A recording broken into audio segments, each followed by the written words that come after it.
Welcome to Pallavi TV. నేను గౌతమి. ఈరోజు మనం వచ్చేసి హైటెక్స్లో ఇక్కడ కాలేజెస్ ప్రమోట్ చేసుకోవడానికి ఒక ఎగ్జిబిషన్ లాంటిది కండక్ట్ చేశారు. దీంట్లో పల్లవి ఇంజనీరింగ్ కాలేజ్ కూడా ఒకటి ఉంది. ఇది పల్లవి ఇంజనీరింగ్ కాలేజ్ ప్రిన్సిపల్ ఉన్నారు మనతో, డాక్టర్ రాజ్ గారు. ఆయన అడిగి తెలుసుకుందాం, మామూలు కాలేజెస్కి ఈ కాలేజ్కి డిఫరెన్స్ ఏంటి, ఇక్కడ ఎలాంటి కోర్సెస్ ఉంటాయి అనేది తెలుసుకుందాం. పదండి. Hi sir. Hi madam. నమస్తే. నమస్తే మేడం. సార్ చెప్పండి, ఇక్కడ చాలా కాలేజెస్ ఉన్నాయి ఎగ్జిబిషన్లో. మీ కాలేజెస్కి అనదర్ కాలేజెస్కి కాంపిటీషన్ అంటే ఏంటి, డిఫరెన్స్ అంటే ఏం చెప్తారు? ఈ 3 రోజుల పాటు ఇక్కడ ఎగ్జిబిషన్ నిర్వహించడం జరుగుతుంది. దాంట్లో మా కాలేజ్ కూడా పార్టిసిపేట్ అనేది చేయడం జరిగింది. దీనివల్ల ఎంతోమంది పబ్లిక్ చాలా రకంగా ఉపయోగకరంగా ఉంటుంది. ఎందుకంటే ఏ కాలేజ్ ఎలా ఉందో అనేది వాళ్ళకి తెలియాలంటే ఇక్కడ ఫిజికల్గా డైరెక్ట్గా they can interact with the all college people, faculties and incharge పర్సన్స్తో వాళ్ళు ఇంటరాక్ట్ అవుతారు. కాబట్టి ప్రతి కాలేజ్ గురించి వాళ్ళ యొక్క స్పెషాలిటీస్ గురించి తెలుసుకోవడం జరుగుతుంది. ఇక మా కాలేజ్ విషయానికి వచ్చినట్టయితే మా కాలేజీ మల్కా కొమరయ్య గారు Pallavi schools, international schools, Delhi public schools and present MLC government of తెలంగాణకు ఎమ్మెల్సీగా రీసెంట్లీ సెలెక్ట్ అవ్వడం జరిగింది. ఆయన ఆధ్వర్యంలో, ఆయన నేతృత్వంలో మా పల్లవి ఇంజనీరింగ్ కాలేజ్ అనేది 2009లో ఎస్టాబ్లిష్ చేయడం జరిగింది. దీంట్లో అన్ని ఇంజనీరింగ్ కోర్సెస్ ఉన్నాయి. అంటే లేటెస్ట్ ఎమర్జింగ్ ట్రెండ్స్ కంప్యూటర్ సైన్స్లో ఉన్నటువంటి డేటా సైన్స్ కానీ, ఏఎంఎల్ కానీ, సైబర్ సెక్యూరిటీ కానీ ఆల్ ఎమర్జింగ్ ఏరియాస్లో ఉన్నాయి. Plus at the same time traditional branches ECE కానీ, ట్రిపుల్ ఈ కానీ, సివిల్ ఇంజనీరింగ్ కానీ ఆ కోర్సెస్ కూడా ఉన్నాయి. ముఖ్యంగా ఇప్పుడు అన్నీ లేటెస్ట్గా చూసినట్టయితే ప్రతి స్టూడెంట్, మ్యాక్సిమం పేరెంట్స్ కూడా అందరూ ట్రెడిషనల్ బ్రాంచెస్ని మర్చిపోయి ఎమర్జింగ్ ఏరియాలో, కంప్యూటర్ సైన్స్ ఏరియాలో మాత్రమే సీట్స్ని చూస్ చేస్తున్నారు. కానీ యాక్చువల్గా అది చూసినట్టయితే అది అంత వాల్యూ ఉండదు. ఎందుకంటే కోర్ బ్రాంచెస్ చేసినా కూడా మేజర్ మైనర్ డిగ్రీ అనేది జేఎన్టీయూ ఇంట్రడ్యూస్ చేయడం జరిగింది.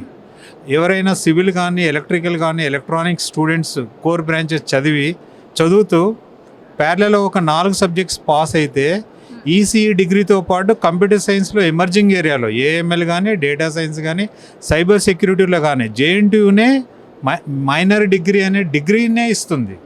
ఇది చాలామంది విద్యార్థులకు తెలియదు. కాబట్టి అందరూ కూడా కంప్యూటర్ సైన్స్ వైపే పరిగెత్తుతున్నారు. ఒకవేళ కోర్ బ్రాంచెస్ చేసినట్టయితే వాళ్ళకు ఉద్యోగ అవకాశాలన్నీ కోర్ బ్రాంచెస్తో పాటు కంప్యూటర్ సైన్స్లో కూడా ఎక్కువగా వస్తాయి. కాబట్టి కోర్ బ్రాంచెస్ కూడా చేయడం చాలా ఇంపార్టెంటే ఈ రోజులలో. అండ్ ఇంకొక అడ్వాంటేజ్ ఏముందంటే మన జేఎన్టీయూ కరికులంలో ఈవెన్ బీబీఏ కోర్స్ కూడా స్టూడెంట్స్ ప్యారలల్గా ఇంజనీరింగ్తో పాటు ప్యారలల్గా బీబీఏ కోర్స్ కూడా చేయొచ్చు. అది university they have given a circular separately. ఎవరైనా ఇంజనీరింగ్ స్టూడెంట్ సెకండ్ ఇయర్ నుండే డైరెక్ట్గా బీబీఏ కోర్స్ ప్యారలల్గా ఈవినింగ్ క్లాసెస్ జేఎన్టీయూ కండక్ట్ చేస్తుంది. బీటెక్ డిగ్రీతో పాటు వాళ్ళు బీబీఏ అన్ని సబ్జెక్ట్స్ పాస్ అయితే డ్యూయల్ డిగ్రీ కోర్స్ లాగా వాళ్ళకు బీటెక్ ప్లస్ బీబీఏ డిగ్రీ కూడా ఇవ్వడం జరుగుతుంది. కాబట్టి ఇట్లాంటి ట్రెడిషనల్ కోర్సెస్ అన్నీ కూడా మా కాలేజీలో అన్ని ట్రెడిషనల్ బ్రాంచెస్ ఉన్నాయి.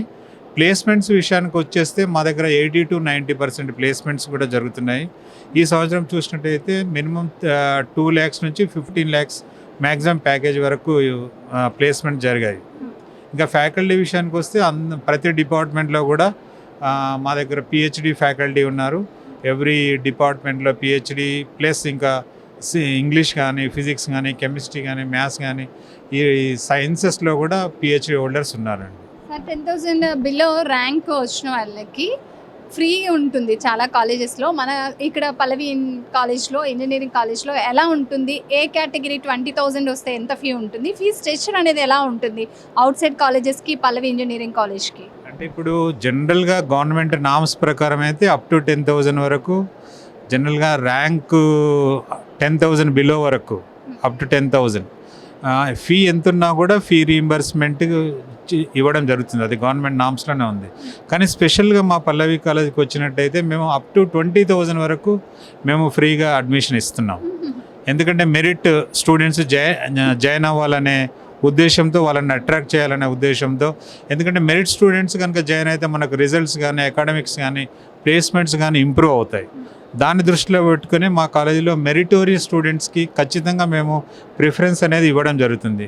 జనరల్గా క్లాస్ టాపర్స్ని కూడా మేము ఐడెంటిఫై చేసి వాళ్ళకు ట్యూషన్ ఫీలో ఫీ రీయింబర్స్మెంట్ కూడా ఇస్తున్నాం. ఒక 20,000 వరకు వాళ్ళకు ట్యూషన్ ఫీలో రిడక్షన్ ఇస్తున్నాం. ఇంకా ఎంకరేజ్మెంట్ మెరిటోరియస్ స్టూడెంట్స్కి ఖచ్చితంగా మేము ఇవ్వడం జరుగుతుందండి. సార్ 30,000 to 40,000 వచ్చిన వాళ్ళు ఉంటారు. బీసీఏ, బీసీబీ ఇలా కేటగిరీ ఎస్సీ, ఎస్టీ ఉంటారు. అలాంటి వాళ్ళకి ఏంటి అంటే అలాంటి వాళ్ళు ఎక్కువ ఫీజు కట్టుకోలేని చదువుకోలేకపోతూ ఉంటారు. అలాంటి వాళ్ళకి పల్లవి ఇంజనీరింగ్ కాలేజ్లో ఎలాంటి బెనిఫిట్స్ ఉంటాయి? మా కాలేజీలో అయితే 25% ఫీ రిడక్షన్ ఇస్తున్నామండి. అంటే మెరిట్ స్టూడెంట్స్ని ఇందాక చెప్పినట్టుగానే మెరిట్ స్టూడెంట్స్ని అట్రాక్ట్ చేస్తే వాళ్ళకు కొంచెం పూర్ ఫైనాన్షియల్ బ్యాక్గ్రౌండ్ ఉన్నట్టయితే వాళ్ళకు ఎంకరేజ్మెంట్ ఉండాలనే ఉద్దేశంతో వాళ్ళకు 25% ఫీ రిడక్షన్ ఇస్తున్నాం. ఈవెన్ వాళ్ళు జాయిన్ అయిన తర్వాత వన్స్ అడ్మిట్ అయిన తర్వాత డెఫినెట్లీ వాళ్ళు మంచి స్టూడెంట్స్, ర్యాంకర్స్ కాబట్టి క్లాస్లో టాప్ చేస్తే ఈవెన్ సెకండ్ ఇయర్, థర్డ్ ఇయర్లో కూడా వాళ్ళకు ఫీలో రిడక్షన్ ఇవ్వడం జరుగుతుంది ఖచ్చితంగా. సార్ మీరు ఇందాక అన్నారు ఇక్కడ కండక్ట్ చేయడం చాలా బాగుంది అని ఈ స్టాల్స్.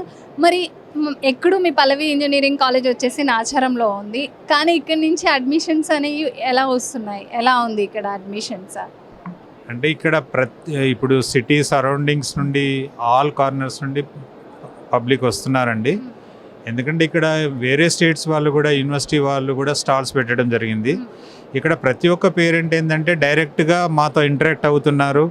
వాళ్ళు మీ కాలేజ్ ఎక్కడ ఉంటుంది, వాటి యొక్క ప్రత్యేకతలు ఏంటి, మీ కాలేజ్ స్పెషాలిటీస్ ఏంటి, లొకేషన్ ఏంటి, ఏ బ్రాంచెస్ ఉన్నాయి మీ దగ్గర, ఏమేమి స్పెషాలిటీస్ ఉన్నాయి, ప్లేస్మెంట్స్ ఎలా ఉన్నాయి, ఇట్లా మన కాలేజ్తో పాటు అన్ని కాలేజెస్ స్టాల్స్ని వాళ్ళు విజిట్ చేస్తున్నారు. మన దగ్గరికి చాలామంది పేరెంట్స్ వచ్చారు. మా దగ్గరికి ఇప్పటివరకు ఒక 200 మంది పేరెంట్స్ విజిట్ చేయడం జరిగింది. వాళ్ళ యొక్క అడ్రసెస్ అన్నీ మేము కూడా తీసుకున్నాము. తర్వాత 1-to-1 మేము కూడా వాళ్ళను కాంటాక్ట్ చేస్తాం. కాబట్టి మన అడ్మిషన్స్కి కొంచెం ఎంతో కొంతగా ఉపయోగకరంగా ఉంటుంది ఈ ఎగ్జిబిషన్ అనేది. Thank you so much sir. Thank you madam. చూసారు కదా, ఇది పల్లవి ఇంజనీరింగ్ కాలేజ్లో 10,000 ర్యాంక్ వచ్చిన వాళ్ళకి నో ఫీజ్ అని చెప్పి స్కాలర్షిప్ ఏదైతే ఉంటుందో దాంతో క్లెయిమ్ అవుతుంది. 20 to 30,000 ఏదైతే వస్తుందో వాళ్ళకి 25 నుంచి 30% ఫీజు రీఎంబర్స్మెంట్ వాళ్ళే చేస్తారని చెప్తున్నారు. ఇది ఇవాల్టి ప్రోగ్రామ్. రేపటి ప్రోగ్రాంలో మళ్ళీ కలుసుకుందాం. కీప్ వాచింగ్ పల్లవి టీవీ.